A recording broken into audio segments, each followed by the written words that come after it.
Hope y'all are ready for this one, because this is going to be fun. Well, for me.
Howdy, Sharon. How are you, ma'am? Great to see you today. You can officially say first. Great to see you as always. Hopefully, y'all are doing well across the pond. I'm doing quite well here myself. Beautiful weather. It's like, oh, let me look at the current temps right now. Says 88 degrees. Bright, sunshiny.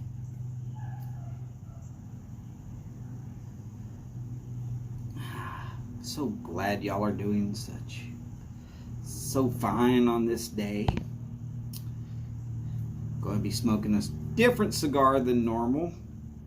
And I'm going to give 2 recommendations for why to get a cigar in a tube.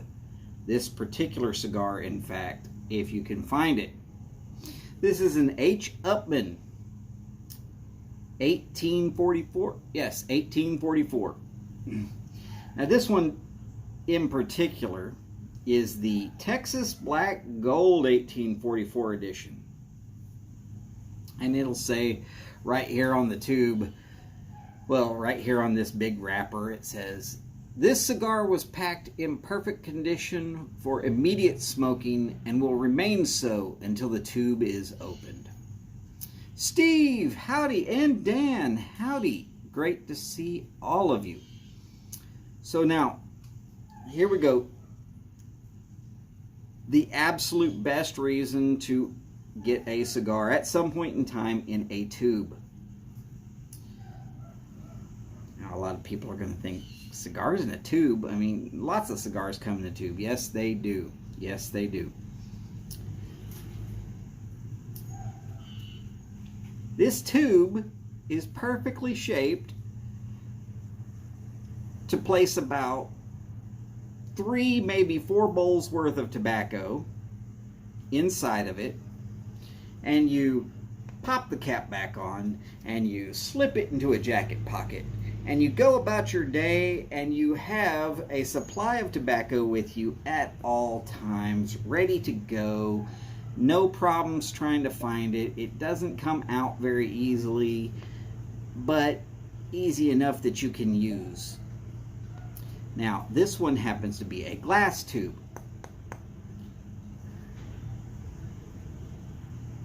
Be careful about the glass tubes.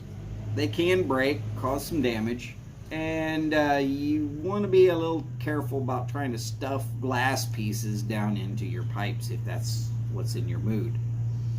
But the glass ones also tend to come with a small piece of cork.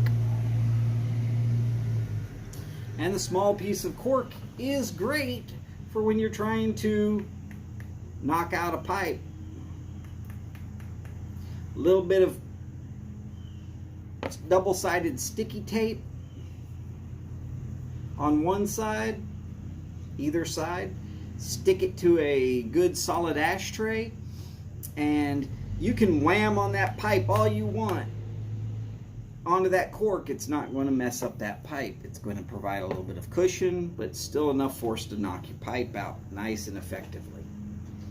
But if you use a metal tube, a lot of those have a screw-on lid, which makes it really nice for putting your tobacco in there. So it makes a good place to stash it while you're out and about. Other than that, as was stated on this large,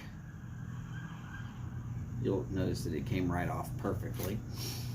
As was stated right here, it's going to have that cigar the first time you open it ready to go immediately. That is also true. You can take that cork out, and if your pipe fits, you can squeeze that cork down on top of that pipe. So if you've already got this pipe loaded, now it's jiggling around in a pocket or in your briefcase, or ladies, in a purse. Look, I'm only holding it by the cork. Did not take much force to pull it back out, but it's going to be a little bit more secure, and thereby, if you're just taking a one pipe's worth, you've got a way to go ahead and seal that up.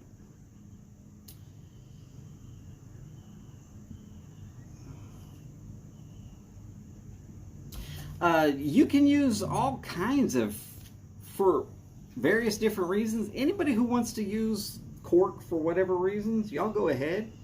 It's great stuff.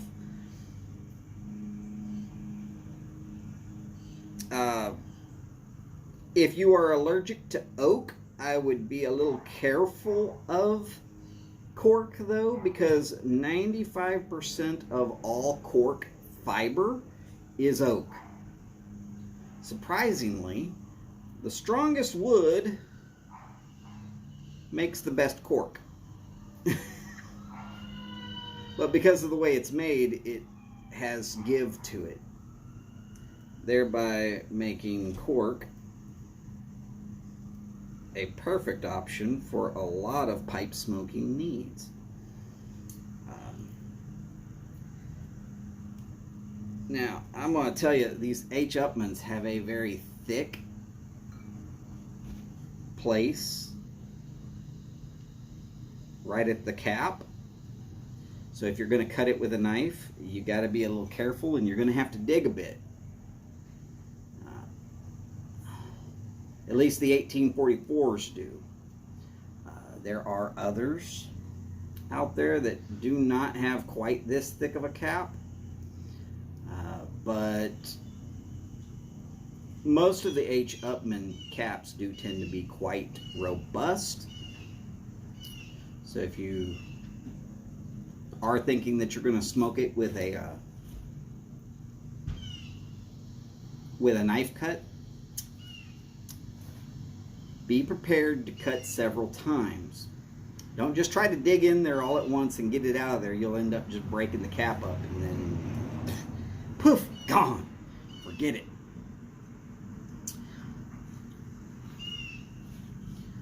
Now, as any of y'all who saw the title, Smoking Ronnie, not much, squirrel. What's up, dog? Not much, squirrel. Sorry. Long joke.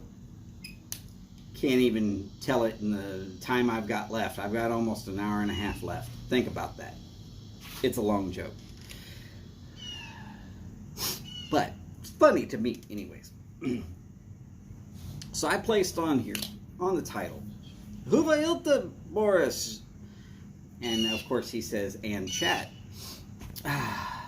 Boris, of course, one of my favorite sports aficionados from the far off, from me anyways, country of Finland.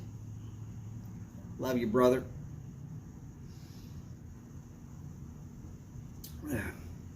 Boris and I talk sports a lot. And when he's talking about certain sports, I listen a lot more than I talk. Because, well, not every sport is so well here in the United States. And then even worse, some sports aren't even really discussed here in Texas, or at least this section of Texas. Can't get anybody to talk hockey around here. God.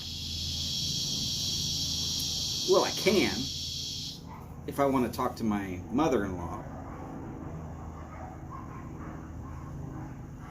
She's from Michigan, though. So, yeah, she will talk winter sports to the day she dies, I'm pretty sure. But at least it's some sports I like, so that works. Okay.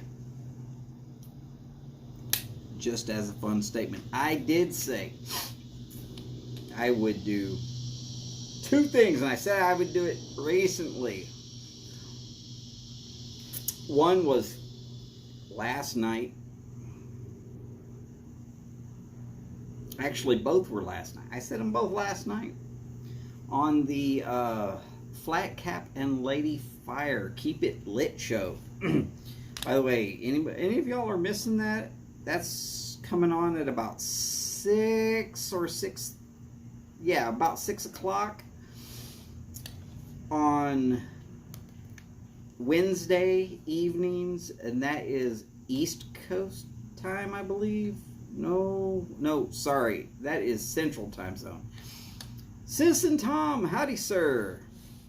Great to have another person from across the pond. Got a full house of them today. Mighty nice of y'all to be here.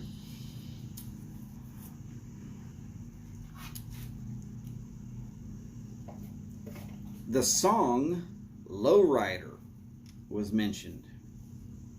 And no, I didn't know that it was for the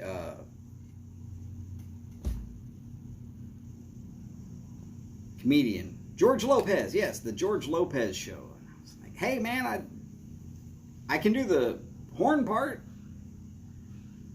And I think some people were laughing. But the horn part basically goes. And yes, I'm actually doing that.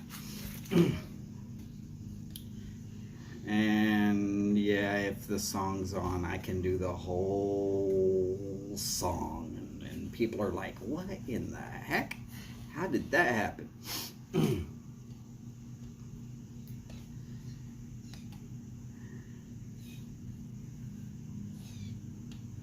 Ooh, birch plywood.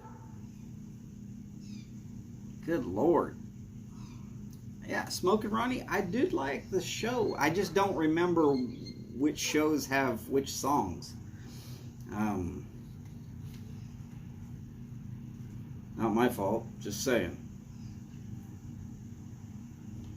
And another thing that I said that I would do is I would talk about how TV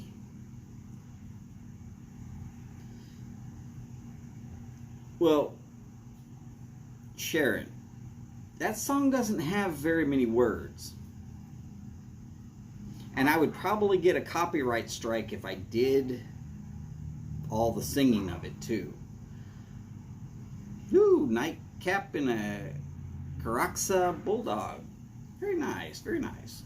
By the way, for anybody who showed up after I've already talked about the cigar, this is an H. Upmann 1844.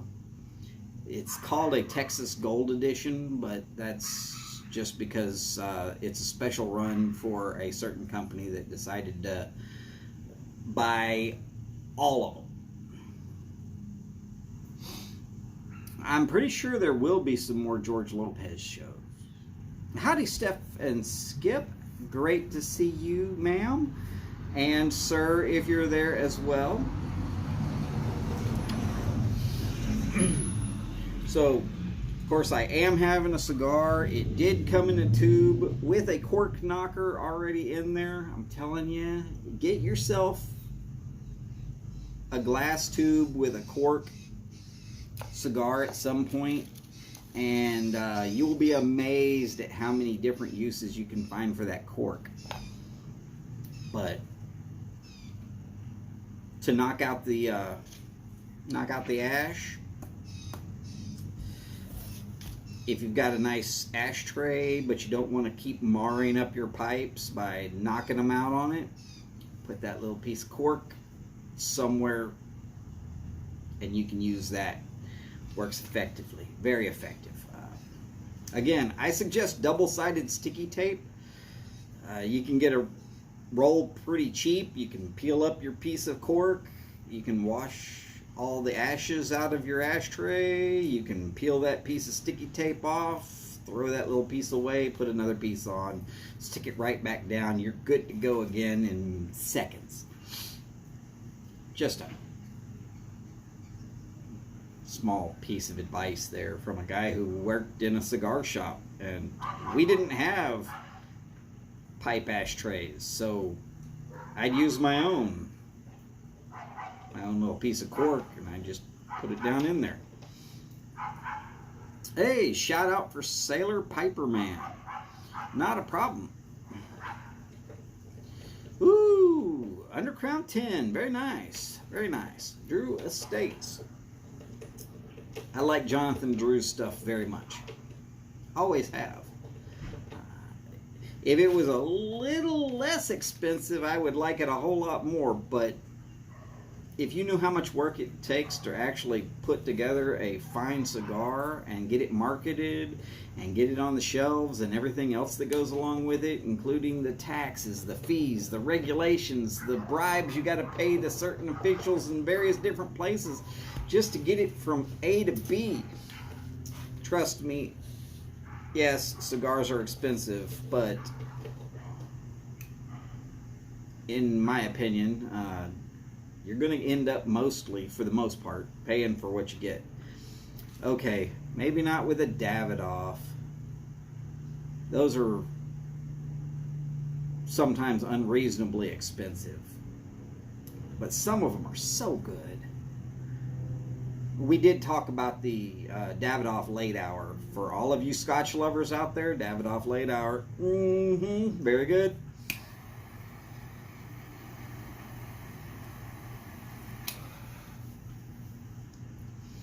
Not quite lit. That'll do it though.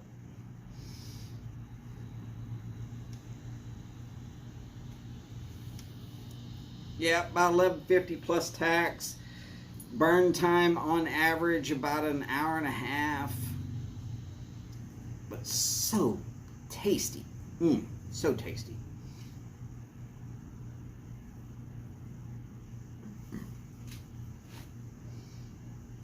Now, if you're not really chuffing on a Undercrown 10, you can get it to go out to 2.5 hours pretty easily.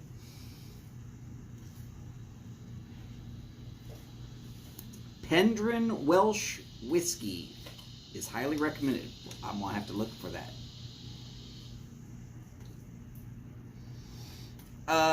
DDT, I would suggest either Cigars International or JR Cigars. And with you being in Canada,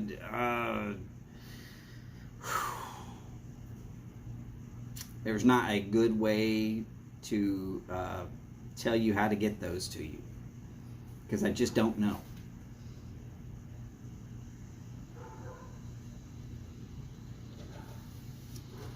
So, back to the original statement there. Okay.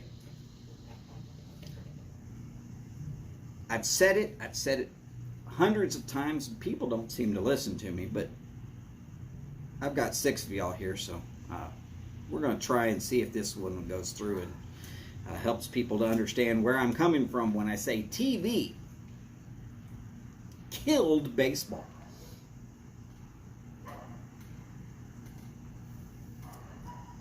Baseball, yes, it's a sport, and sometimes it gets very exciting. And if you know all the ins and outs of baseball, you know, small ball, how to put a shift on correctly, what a pitch is, and how it affects certain batters, and how to actually get a good curveball going, and what kind of power that it really takes to launch a ball over that wall in the outfield. And by the way, what it actually takes to just actually hit a fastball. And I'll tell you, I stood in the batter box and let some college pitchers throw some little 60 mile an hour, which for them might have been fast. I don't know, but at 60 miles an hour, I did not make contact, not even once. I'm fairly good at hand-eye coordination. I can do these such things. But you get there in the batter's box, and that ball comes whizzing by you pretty quick, and you're just like, how in the heck fast was that? Oh, that was only 60. And then you say, well, you got anybody that can throw like Nolan Ryan, you know, up in the upper 90s? And that guy comes out, and from the second that it's released from his hand, you got to swing.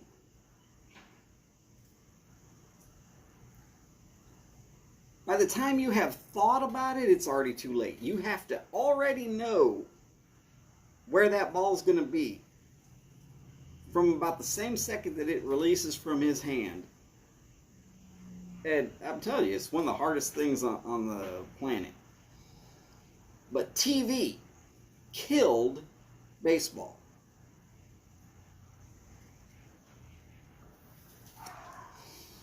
Now, I'd like to take y'all back to a time when probably Steve was a young lad, and very few people had even heard of television. But radio was pretty big. There were radio sets out there.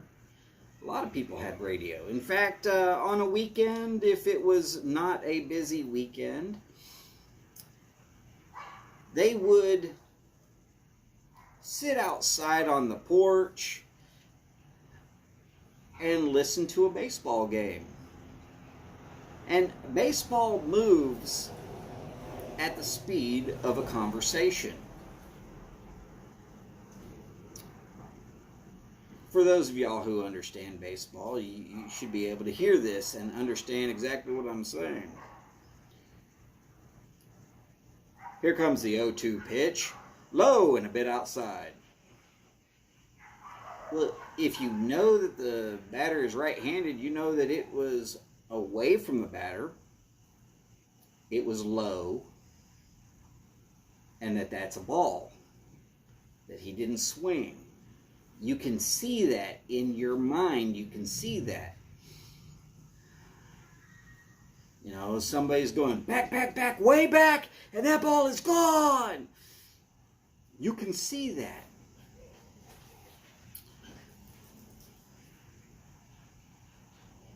But when they finally put that on TV,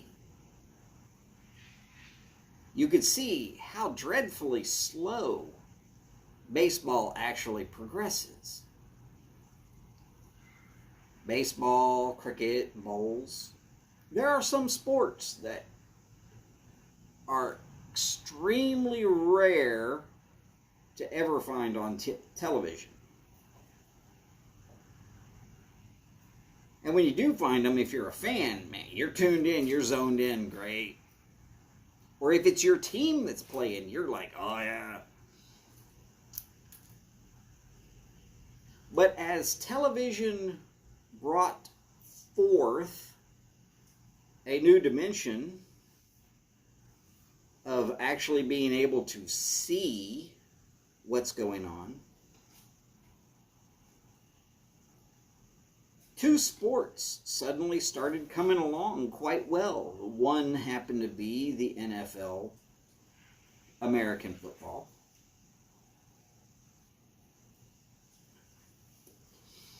And one happened to be basketball. Neither one of those sports actually moves at the speed of a conversation. They are very burst speed for a couple of seconds. And then there's a bunch of milling around as they get set up to do it again.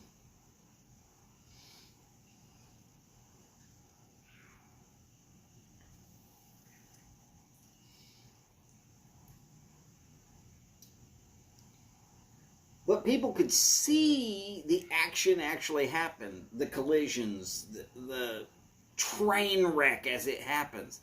They could watch these things going on. They could see that jump shot from farther back. Oh, all right, Steve, not a problem. Steve, you probably remember the times when people sat around on their porch with a radio and listened to a baseball game when there was time to actually loaf and do such things. So you more than any of us probably, you'll remember when, I mean, that was the height of entertainment before television. But yes, baseball seems to be specifically designed to move at the speed of a conversation.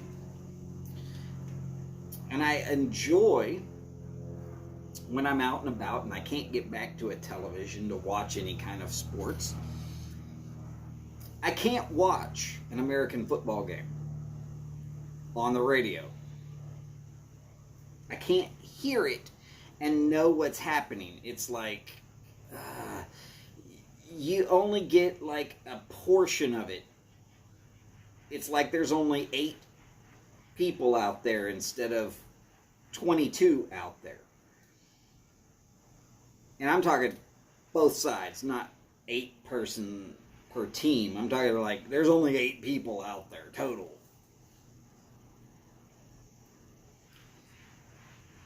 Basketball, which is only 5-on-5, but it moves at such a rapid pace back and forth, the give, the take, what's actually going on, defense plays versus offensive plays, and what's going on with their rotations and how they're passing back and forth. If you tried to just talk that out, a basketball game, if you talked out every play, unless you're like one of those speed talker guys, you better be an auctioneer, because you can't keep up with basketball. And nobody's going to be able to understand what all you're saying. You're going to be speaking too many words all at once.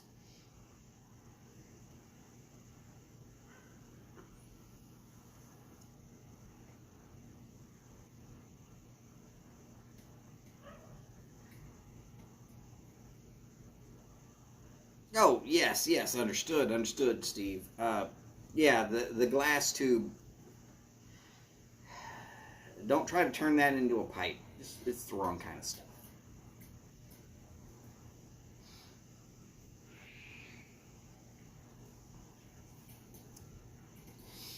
But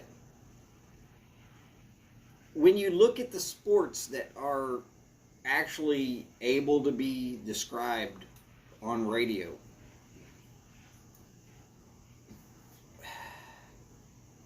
if I knew Spanish, I would listen to soccer nonstop. They get into it. It's exciting just to listen to them. And they are high speed about it, back and forth. I can't understand it, but it sure is fun to listen to.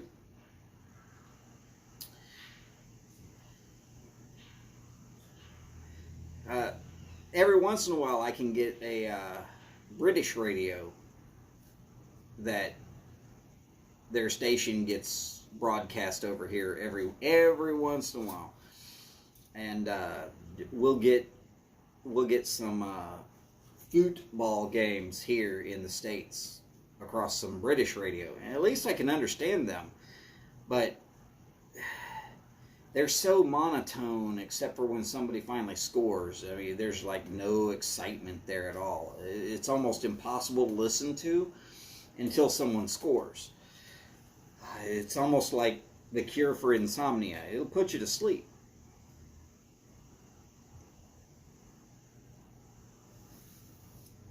Howdy, Morgan. Great to see you, sir.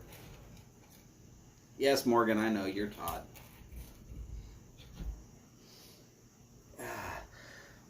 But yes, so football brought in an upswing of the NFL and the NBA,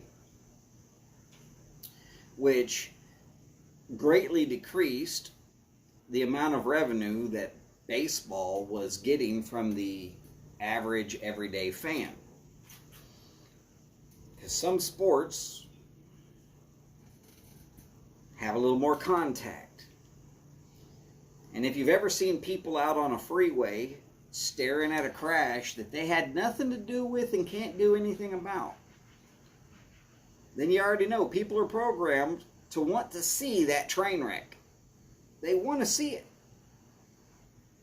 And that's why American football is such a big thing here. They want to see that collision.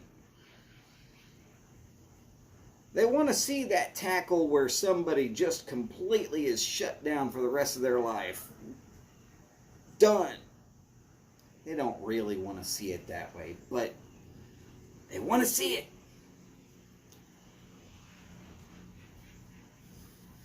Baseball, extremely low contact. Except for when someone dives for the ball or when the catcher has the ball and they're trying to tag somebody out. AKA Pete Rose. I think some of y'all know about that guy named Pete Rose. Hell, he ended a guy's career. Todd, I'm never going to call you late for supper.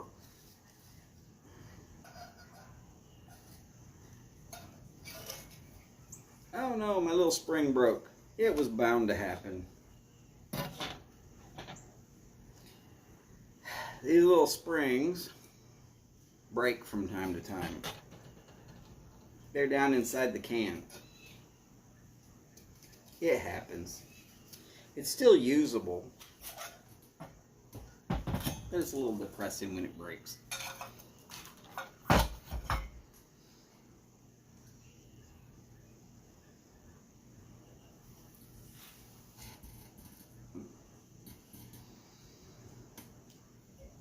So yes, for anybody who's wondering why I tell people, television killed baseball. It's because we stopped listening to the spoken word and we started watching with our own eyeballs. And we didn't need someone yammering in the background to tell us what's really happening.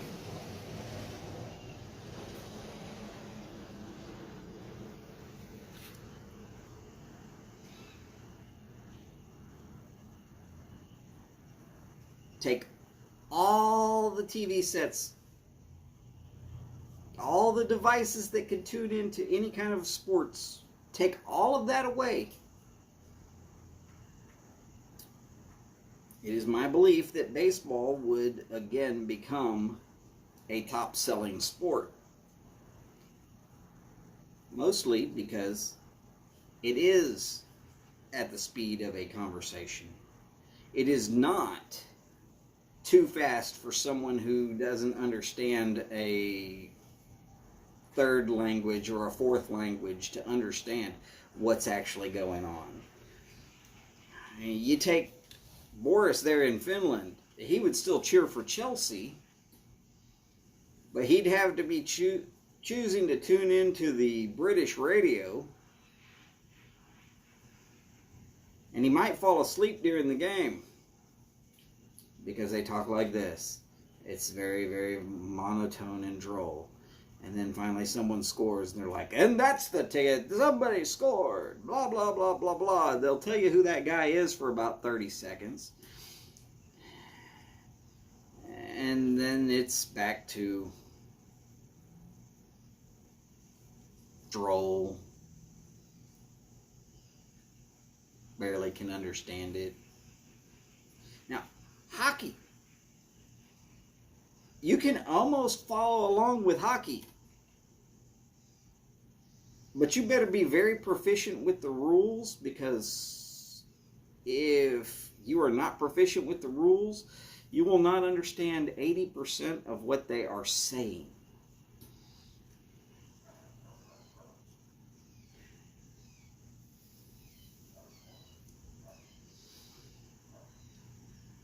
So, Citizen Tom, tell us about Sailorman Piper. I want to know who Sailorman Piper is. Is that his channel, and did you just come across him recently? And is he new to the YTPC? Has he been making videos?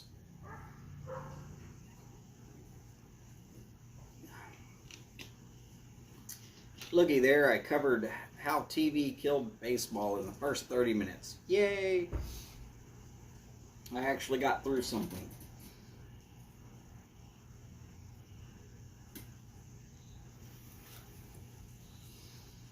If Sailorman Piper is one of those that we should be following his channel, I'd be happy to go find him after this.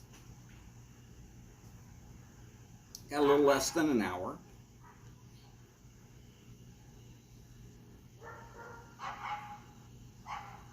Right, so Dan, trust me on that one. I know extremely what you're saying there about hockey terminology. You don't know what a blue line is? You will never understand hockey. You could watch the game and see that there's a blue line on each end. It still doesn't make any sense in the 4 or 5 different ways that it's used during a game.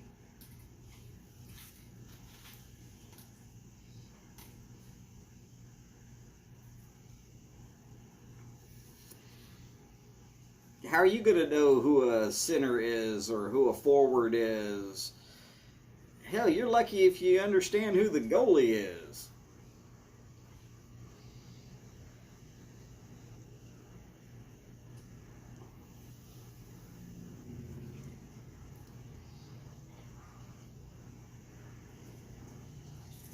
Oh, okay. Well, Citizen Tom, I think I'm going to go find him then. Not a problem. Hat trick, boarding. What the heck is boarding?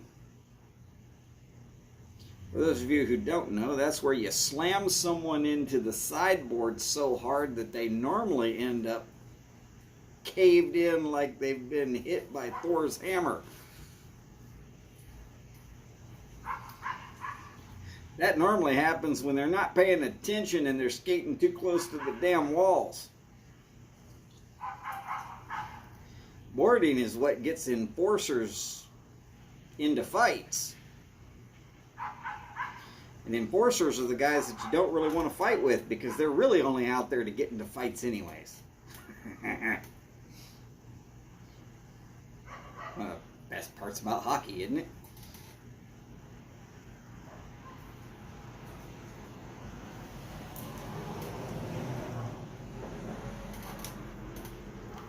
Baseball bats are used for things other than smacking people around. Y'all play baseball in the Olympics.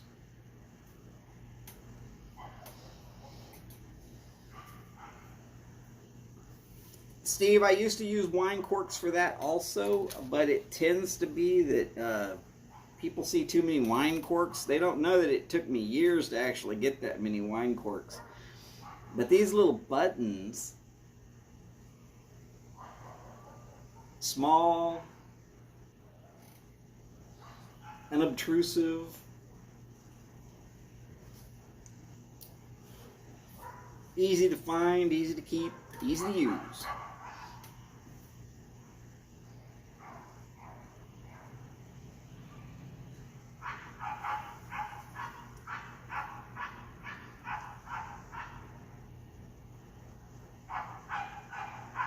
Woo! 2 whole channels. So y'all got to see sports on one channel and news on the other.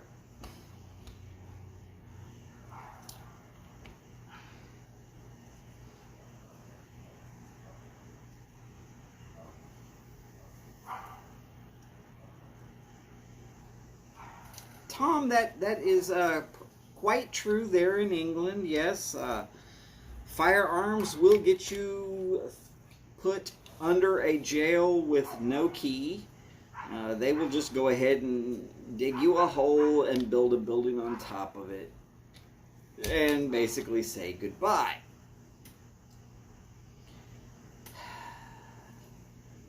And they're starting to get that way about a pocket knife. Let's just say I don't think I'm going to England anytime soon. Mostly because I just don't trust other people. It's not so much y'all who are here. It's more that groups of people, sometimes they behave completely irrationally.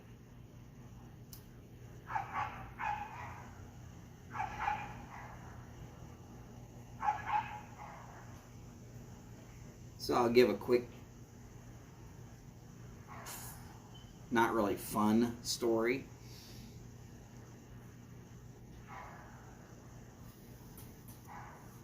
I was one time in a location, in a public location, lots of people though. If you know where I live, you can probably guess where there would be lots of people in a public location. And there happened to be 4 or 5 guys that really wanted to talk to the girl that I was already talking to.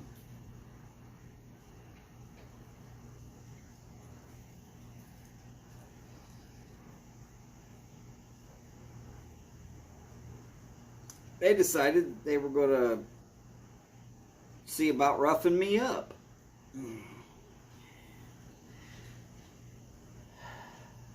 Well, I had more than one knife on me at the time. So I pulled 2 and I said, all right, that's fine. There's 5 of you. There's 1 of me. I don't know how many of y'all it's going to take to get me down and beat my ass. You probably got pretty good odds right now. But at least one of you is going to die. And I have no problem saying that right now. It's 5-1, not a problem. Let's do this. I said, you just pick out the one that y'all want dead and I'll kill him. Then we can start from there. And they thought about it for a second and they realized, you know what? We're out here in nothing but our swim trunks talking about fighting this guy and he's talking about killing us. Maybe we should leave this bastard alone. Needless to say, they did leave me alone.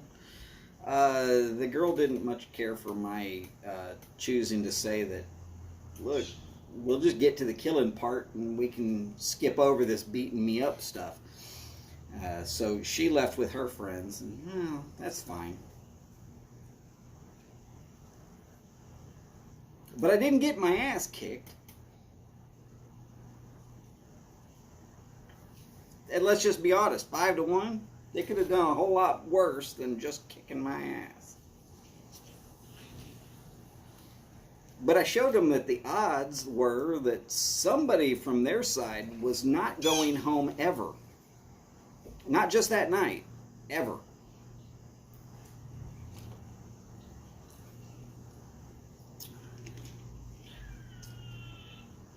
as I got older, I switched from knives to guns. Because now I don't let them get close enough. I just say, that's close enough. Anybody steps any closer, and I'm going to go ahead and pull this thing, and I'm going to keep touching y'all until I run out of things that go bang.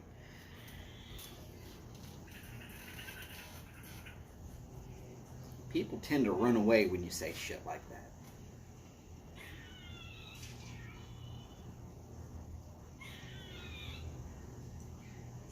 People with no idea of what they're doing with firearms will still let a guy with a knife get in way too close.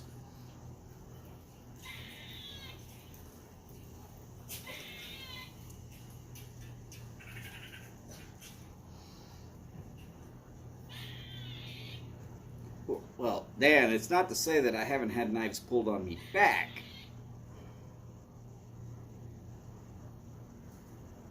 But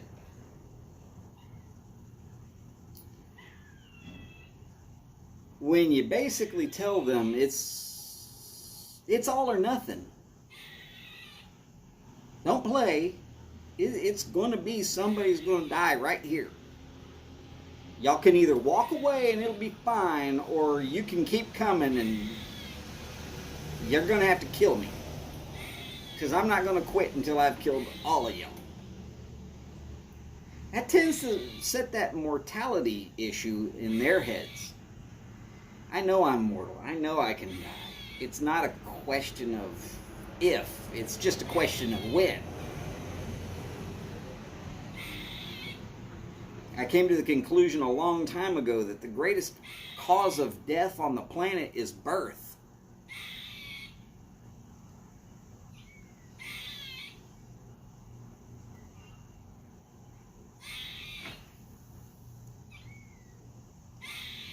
I'm not sure what fairyland martial arts is.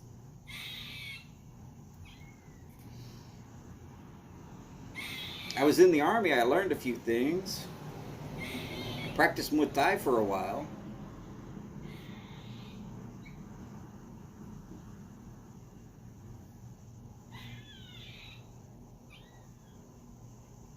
I'm not sure if I've won more fights than I've lost, but I've lost quite a few.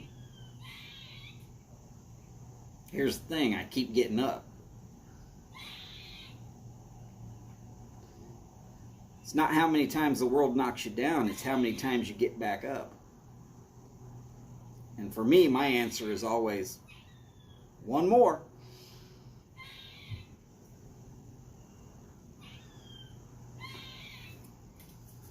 But as far as United Kingdom laws, I don't believe that I could live in a society that tells me that I have to give up.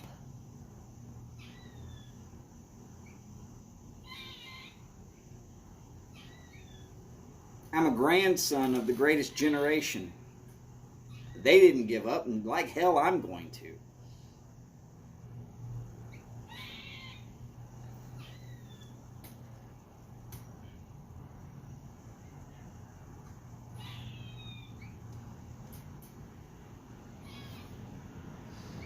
You know,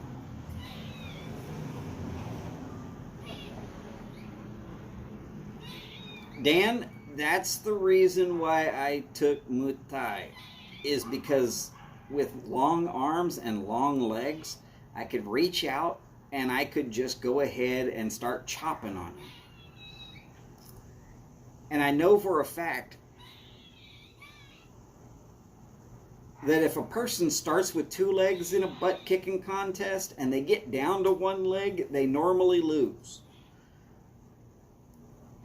You've heard of the one-legged man in the ass-kicking contest? I'm still out to meet him. But yeah, you keep just tapping that front leg as hard as you damn well can. Eventually, they can't set it down. You don't even have to run away. You can just walk away when they can't walk. What are they going to do? Crawl faster than you can walk? I don't think so.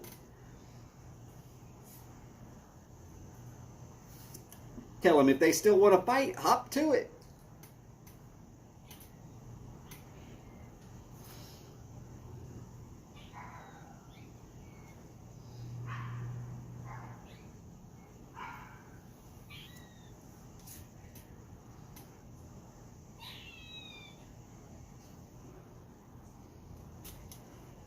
But I come from a different location than a lot of Europe. I grew up in Texas.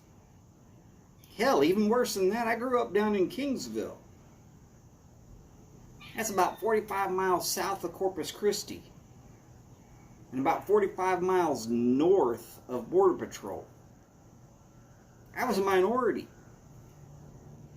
I know what it feels like to be racially discriminated against. I lived it.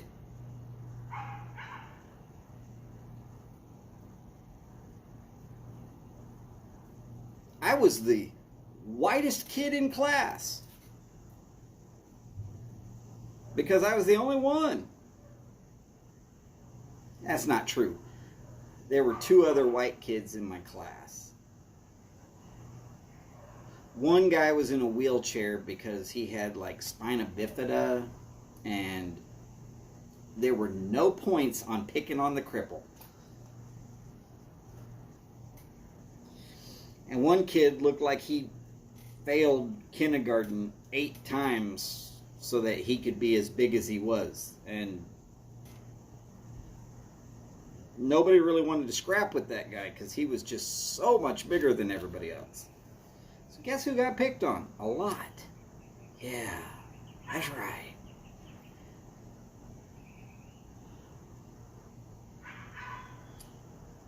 But I learned some real mean lessons growing up that way.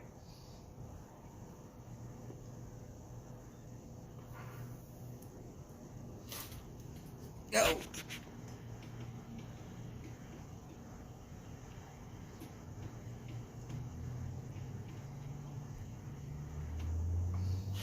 Woo, Dad, yeah, that doesn't feel fun at all. Now imagine what happens when a guy who only weighs like 170, because that's what I weighed when I came out of the Army, does that to some of them 6-something 300-pounders, and they get the same exact effect, except for all their weight is playing against them now. Yeah. They don't want to fight no more. They just really want to go sit down somewhere and hope like hell that it's just a bruise and not broken.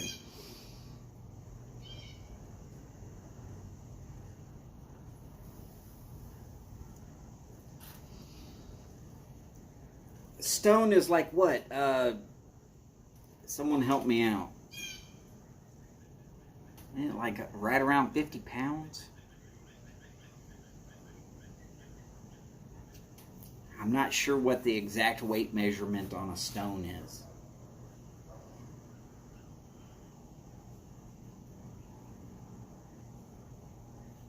Of course, I can tell you the...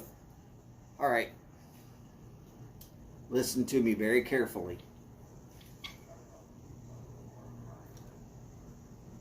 14 pounds? Okay, 14 pounds then.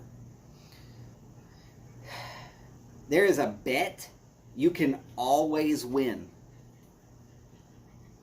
with anybody who thinks they are a drinker. Because the human mind is guaranteed to hear what they think they hear and not what you actually said.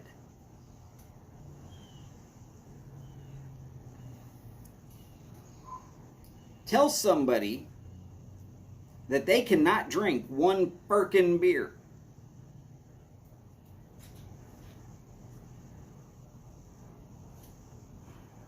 I will type that word in.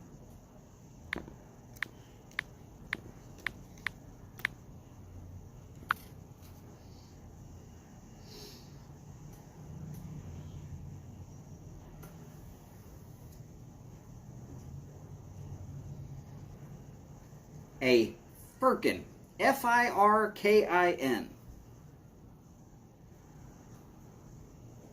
I know of only one person that has successfully drank a Firkin beer.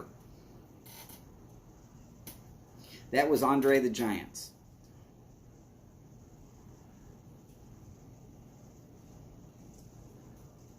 A Firkin beer, if you consider a beer to be 12 ounces, is 96 bottles, or about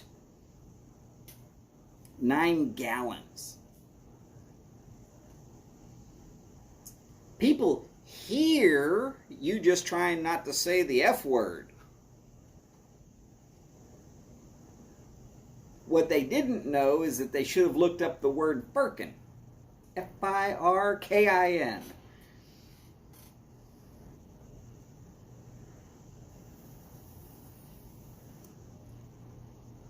Steve, that is very true. There are so many people, especially at the super speedways, that are just waiting to see the accident. They're not there to see what it takes to actually win. They're just there to see if somebody dies. Kind of sad that, but it's there. It's the train wreck that they can't wait to see.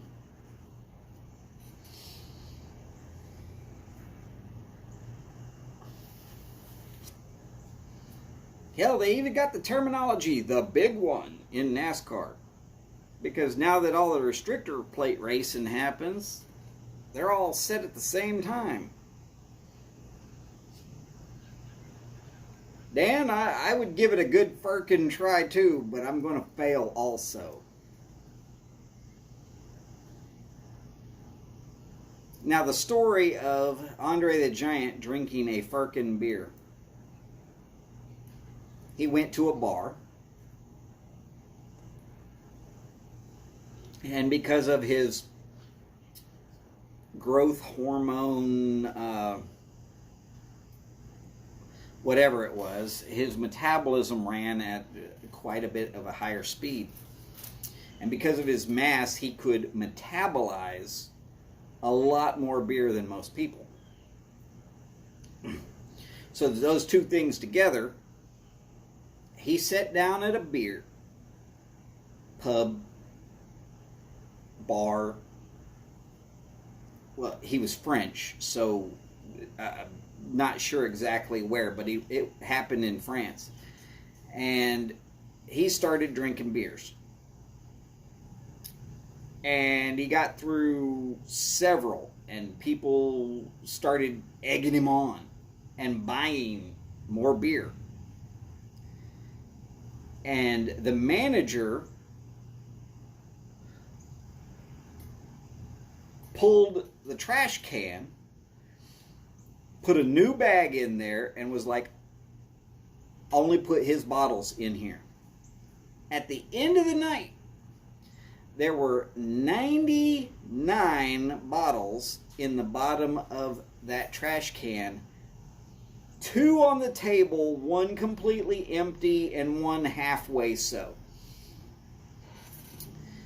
And he would have finished the 101st, except for the police had said, that's it. Can't serve him no more. Now, according to the guy who basically ran his affairs, it took everything they could do to actually get him into his hotel room because he was destroyed drunk. But there it is. Howdy, Greg. Great to see you, sir.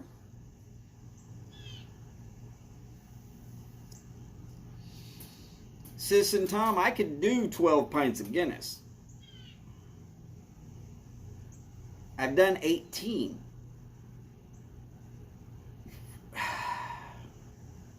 But they're a little thick and filling, so it's a little difficult.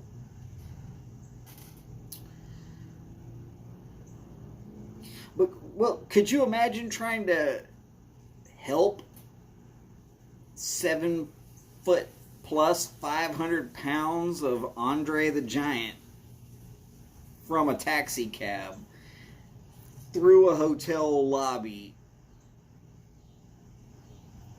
into an elevator, up to his room, out of the elevator, down the hall to his room, into his room, and basically aim him at the bed and push. And you hope that he hits the bed, because you ain't going to be able to pick him up from the floor.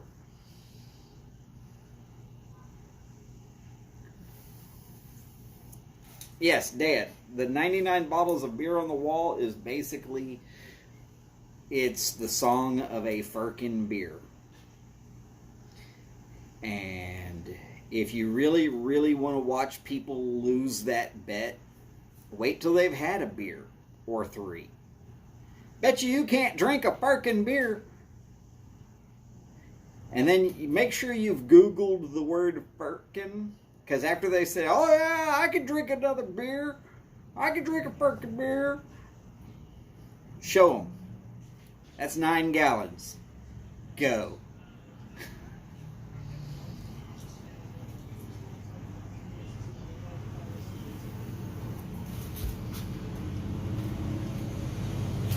Dan, I'm right there with you. Guinness, it sits heavy. And I like the flavor so much that I'm not going to just pound them back on an empty stomach. I might have 2 with a meal.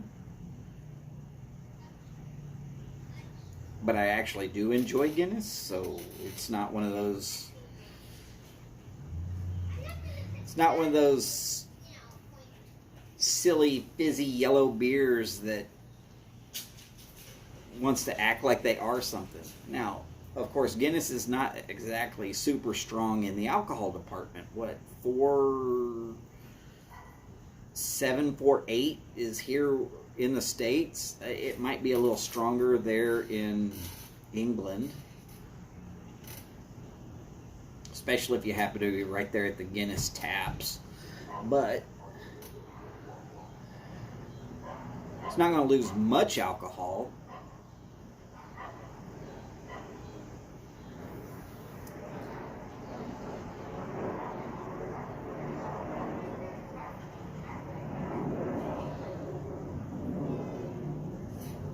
Now, Tom, I can drink tequila.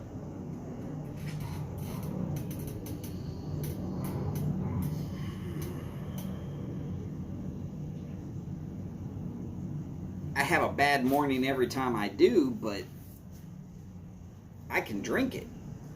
Drinking it, keeping it down, that's not a problem. That's just...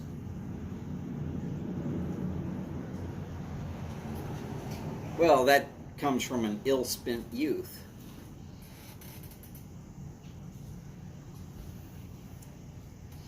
Dan, I didn't say that yellow fizzy barley pops can't be nice. There's a Canadian brewery called Unibrew. U-N-I-B-R-O-U. Except for I think the O has a line across the top. I like damn near everything they produce, and several of theirs are yellow and fizzy.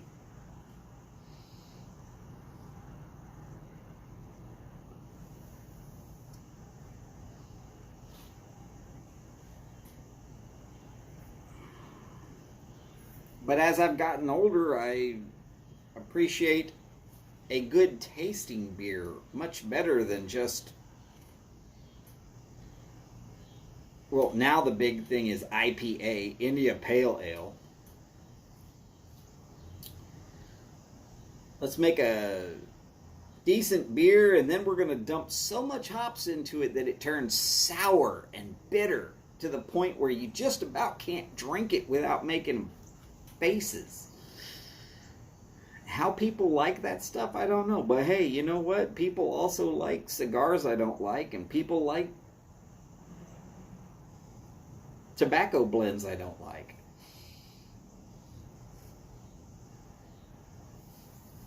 Dad, you know what I'm talking about. I'm a big fan of their Season, which is the Megadeth beer.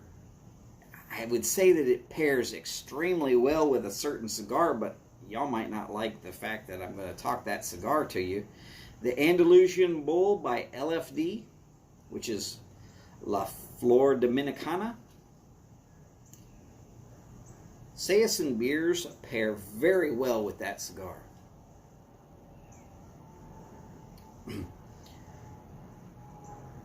But you can't find a decent Saison beer here in the United States at all, unless it's imported. I know, I've been looking. All the good ones I've found are imported.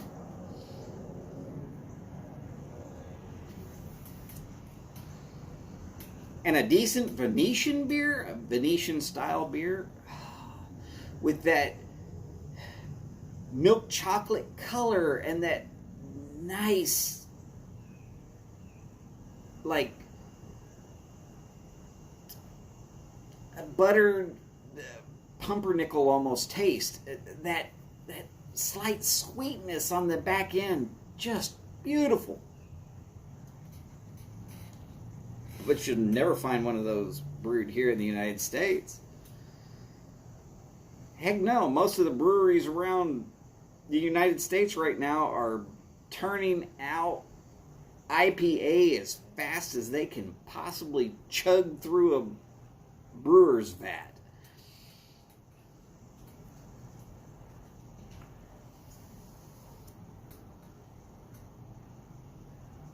Dan, absolutely. La Fin du Monde, absolutely great. And Maudite or Maudite, fantastic. Big fan of Unibrew. And people always say, oh, you like Canadian beers? Well, what about Moosehead or Molson or... And I'm like, that's like saying you're a fan of Australian beers. How about Foster's? No.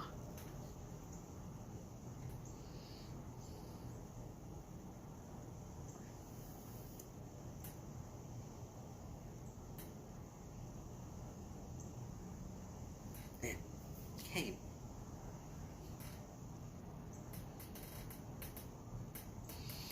Steve, I have heard about it. It's going to be just south of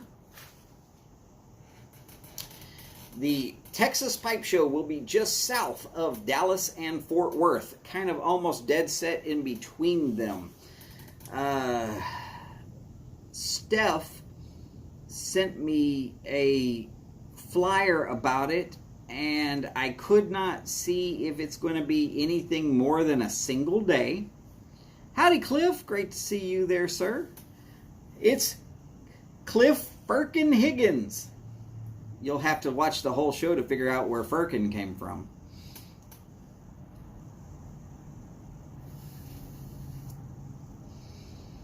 The bells! The bells! Yes, somebody watched Van Helsing.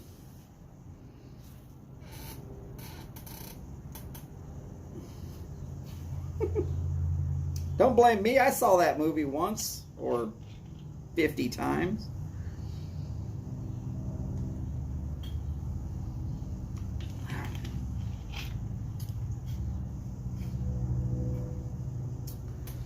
When I was living on the road, I would get a DVD and watch it so many times that I literally could not handle it anymore.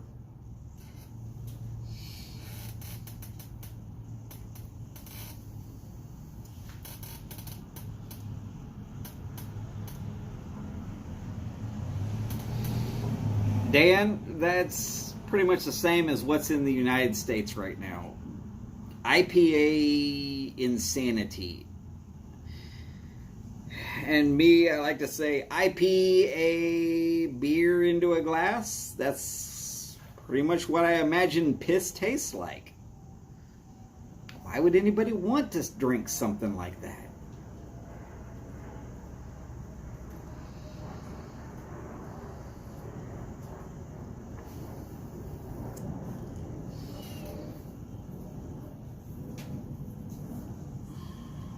And there's so many better beers out there that have this rich, smooth flavor that's just delicious. Hey, you want to try something crazy? Try Young's Double Chocolate Stout.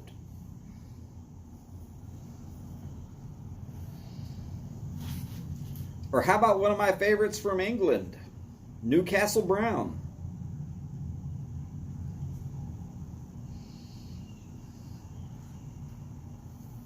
Oh, so it's there in Finland too. Great. So it's not just the United States. It's like some sort of stupid beer trend where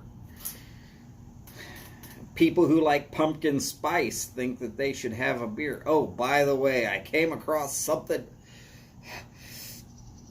There is an evil vegan genius out there that is out to destroy the enjoyment of meat for all of us. And they have infected my particular favorite grocery store right up the road called H-E-B. They have hayride bacon.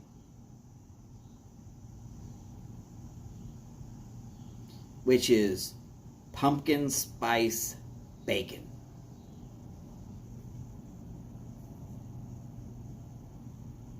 I mean, enough with the pumpkin spice bullshit already. Damn, it doesn't have to be this way.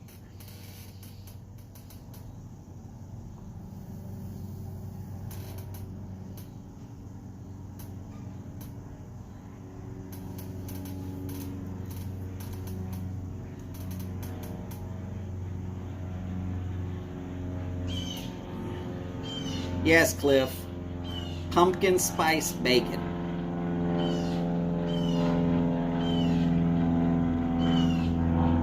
They have officially ruined the greatest meat source on the planet.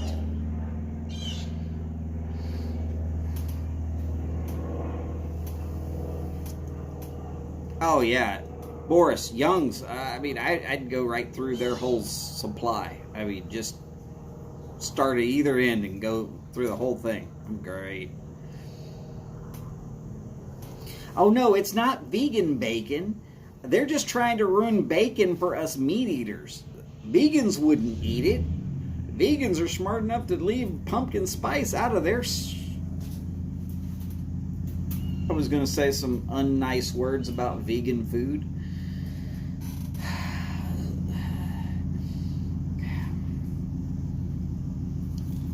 You know, like baseball, hit, with an S on the front. Just saying.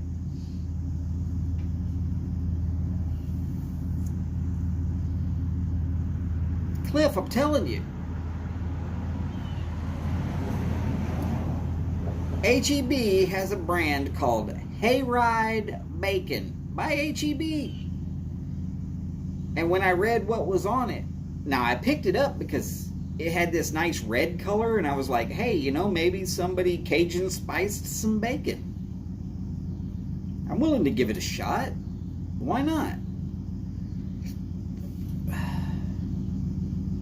Then I read what was in it. Cloves, pumpkin pie spice, and various other things.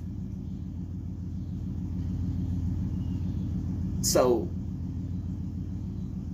pumpkin spice bacon. At least they were smart enough not to call it pumpkin spice bacon. That's just a crime against anybody who's ever eaten meat ever.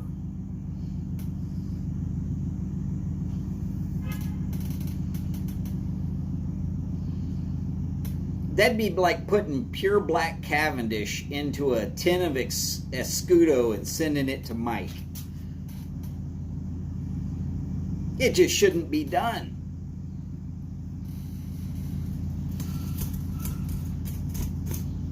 Now, I might think of doing something like that with Stonehaven and sending it to a certain Australian friend of ours.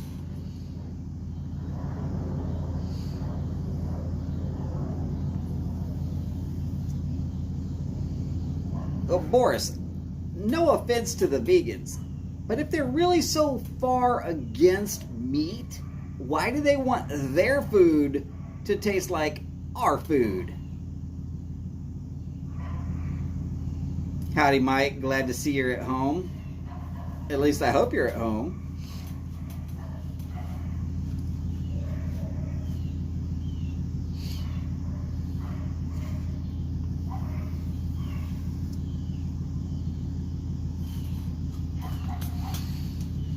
I figured you were getting home pretty quick there, Mike. I invoked your name once I thought you would be there.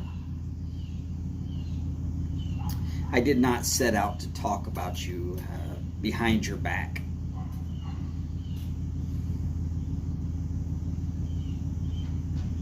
Anybody who's nice enough to send me some Solani 633 that I was smoking the heck out of yesterday, oh man, thank you so much, Mike. I appreciate that.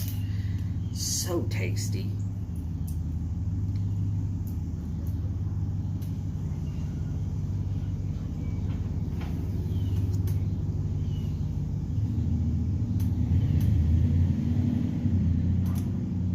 Mike, I'm not the kind that would do that. If I would say something behind your back, trust me, I will say it to your face. But I'm man enough to say, I'm going to say it to your face first. That way, if you hear that I was saying it behind your back, you could say, yeah, but he said it up front first. It's hard to go, yeah.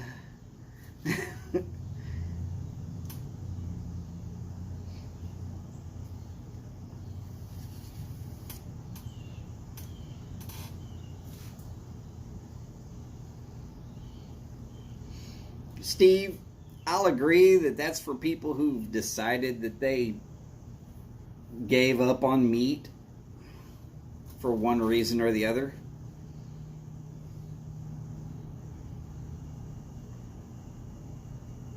And I've had some full vegetarian meals that were great. There's a little place right down the road serves a full vegetarian meal. After eating it and you're sitting there thinking back and you go, there wasn't any meat on that. Huh, that was weird. Oh well, but it was good. But it didn't taste like meat. It just tasted like good food.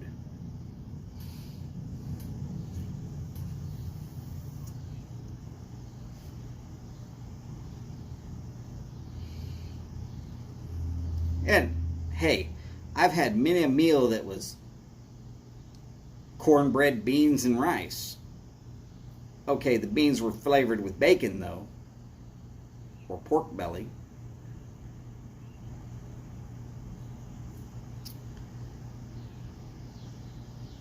Yeah, but Cliff, you know what the problem with eating your vegetables is? Someone tell Martin this one's in here. Putting them back in the wheelchair. Sorry, I'm horrible.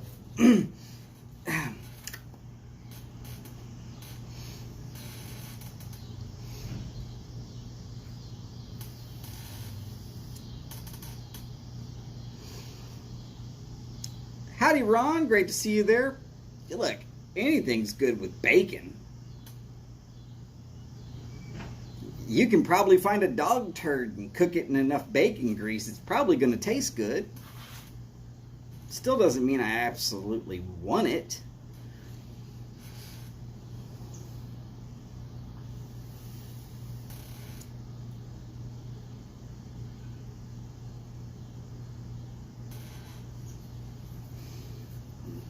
Well, Tom, I'm going to say it's been a while since I've had mother's milk.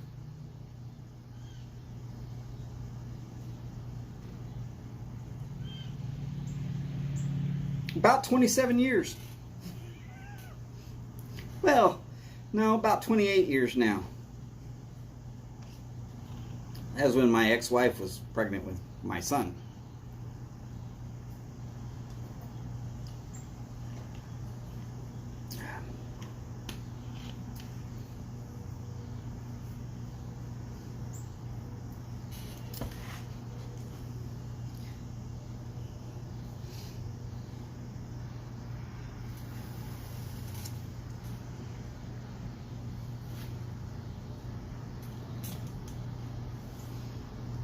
Freezing bread? There's no reason to freeze bread. Just buy smaller loaves. Then you don't have to freeze it anymore.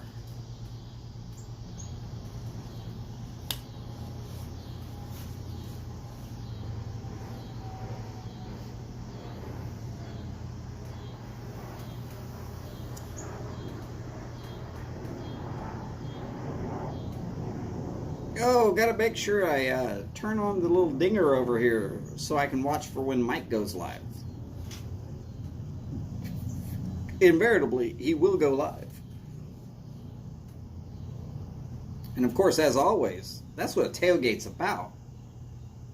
Hanging out with friends, shooting the shit, enjoying our time together while we're waiting for the real show to start.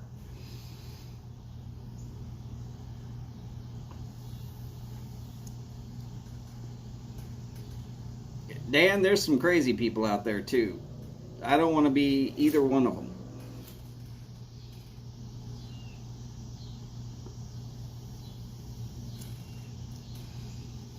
Now, see, I will agree that I don't think I could ever go vegan. I could eat a vegetarian meal, but I'm going to return to meat at some point. Well, because if you've ever had Texas brisket, you will again want meat. And I don't think anybody in the vegetarian/vegan department is ever going to get whatever it is that they're trying to do to taste like a brisket.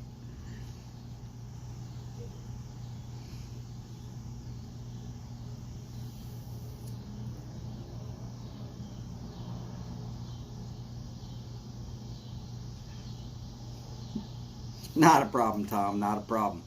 I also know that it's probably a little later over there than it is here. So if you're up late and you're a little tired, don't worry about it. We're good.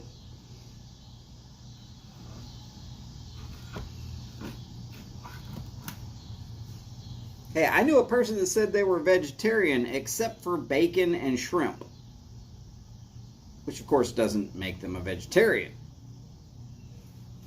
Just makes it so that they are eating mostly vegetables with the occasional slab of bacon or poundage of shrimp.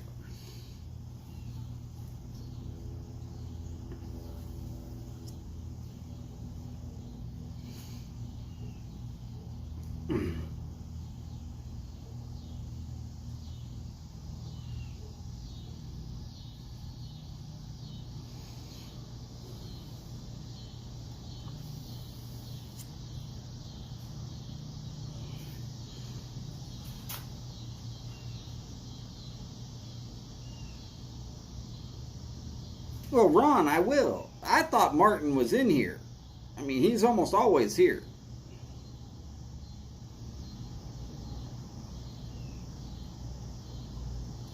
No, you've got the wrong back. It's almost spelt the same, but tobacco is a brown leafy vegetable. See? I enjoy my vegetables.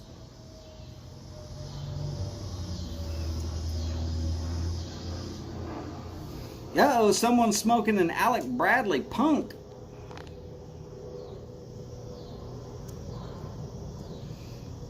I like those. Those are black market. Small, little bitty, but they're pretty tasty.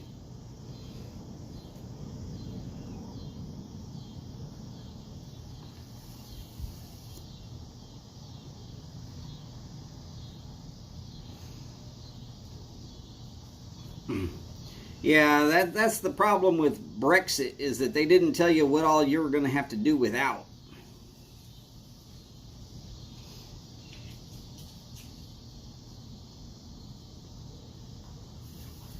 I'm right there with you, Cliff. I am right there with you. Someone wants to tell me I have to live without a food permanently. I would tell them pumpkin spice anything. I can live without that permanently.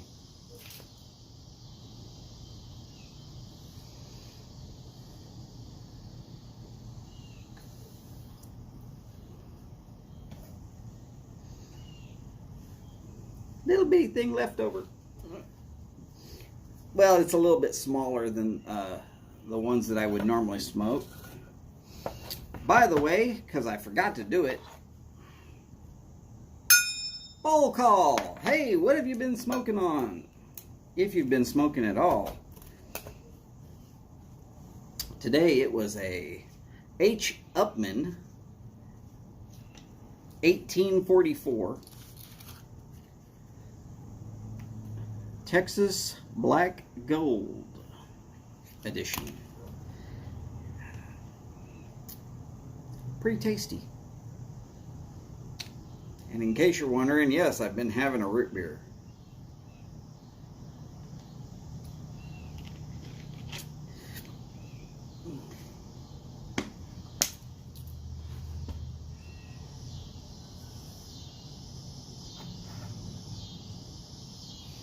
If I could have just one, pizza or burgers? Burgers, because I can do more with burgers than I can with pizza. Now there's all kinds of different pizzas, yes, that's correct. But I can actually take the burger patty and I can turn it into Salisbury steak. I can smother it with a little bit of cheese, some onions, and some mushrooms, and we can go like that, just as a hamburger steak.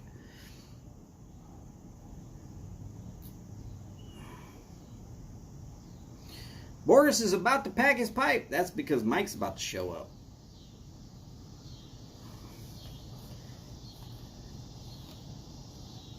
Yes, you can have a cheeseburger pizza, but if you can't have burger, then you can't have a cheeseburger pizza.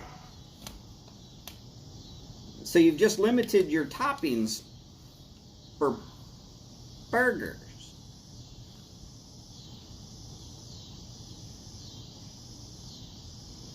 Like I said, I can do a lot more with burgers than I can with pizza.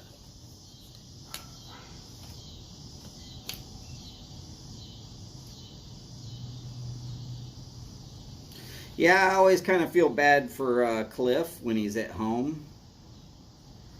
You know, he's either hiding around the backside of the far north 40 or not smoking at all.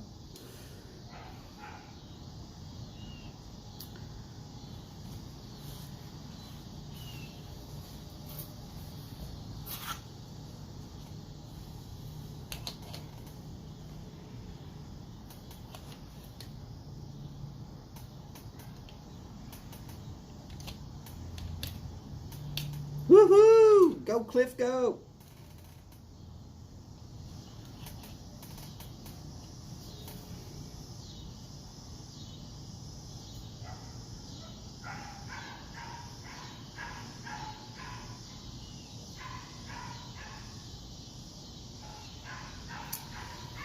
Not a problem there, Boris. Not a problem.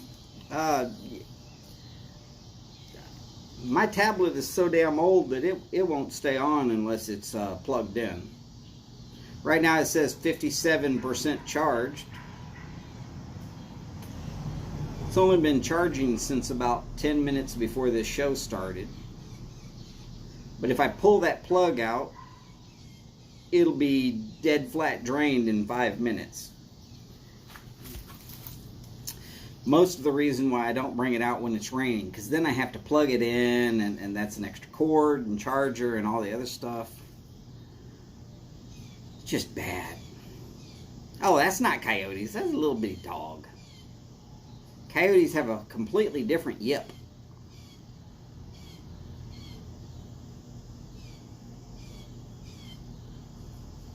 I haven't heard coyotes around here in a couple of years. unless I come out really late at night, and then sometimes I can hear them down in the creek bed.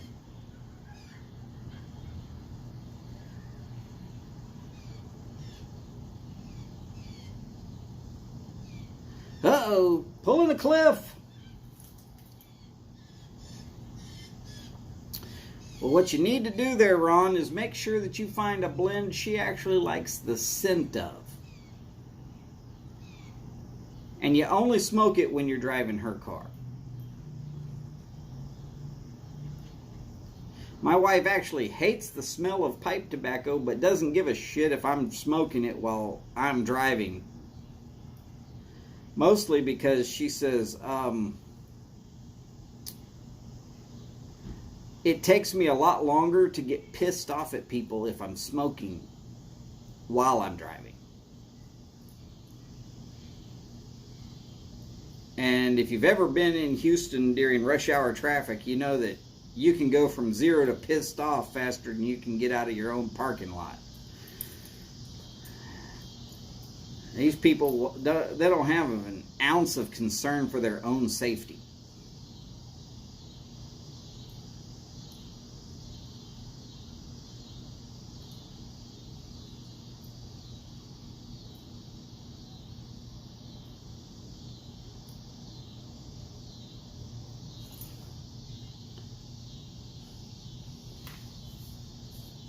Looking to see if the thingy shows up that mic's on yet.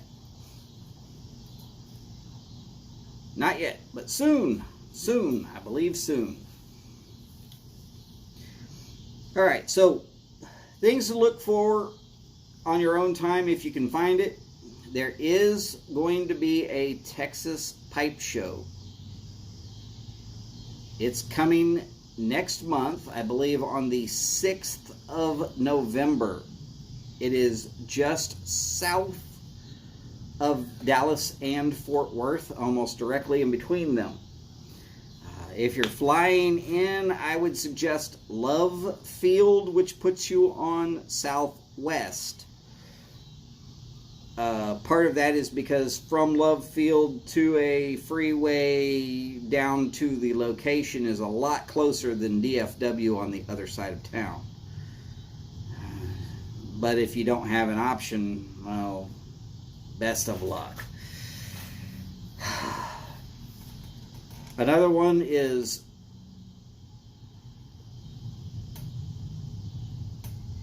who was it, Tom? Pipe smoking Sailor Man, or Sailor Man Piper, that's what it was.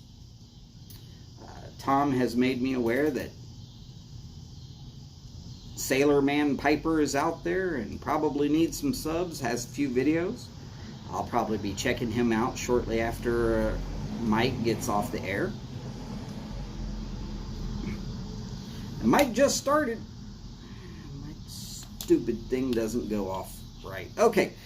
Anyways, ladies and gentlemen, thank y'all for being here. It's been my pleasure to have y'all around. Y'all take care of yourselves and each other. As per always, we do really good at that, so let's just keep it up. And as always, long lives, big bowls, and long ashes. Y'all take care, and I'll see you on Mike's channel here in just a minute. Bye for now.